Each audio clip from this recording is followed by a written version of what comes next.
Hello， 大家好，今日同大家分享羊肚菌、太子參、響螺燉湯。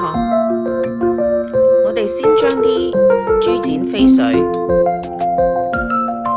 之後用凍水過冷河切一塊塊，然之後可以加入燉盅，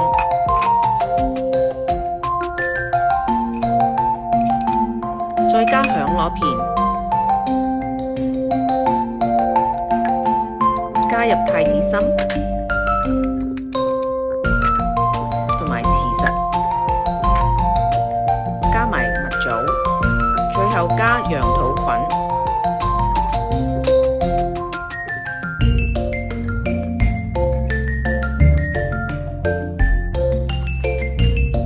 加埋山藥，如果你冇新鮮嘅山藥，可以用乾嘅淮山都可以。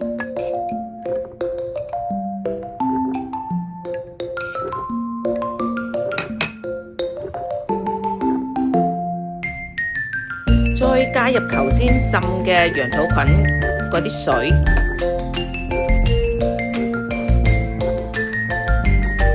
然後加滿清水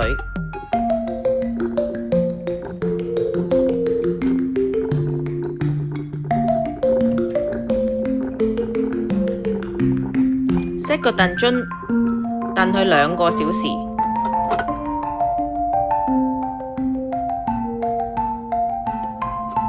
好啦，2個鐘頭後，再加少少鹽，咁就飲得㗎啦。希望今日你喜歡我嘅分享，俾個 like 支持下啦。下次見，拜拜。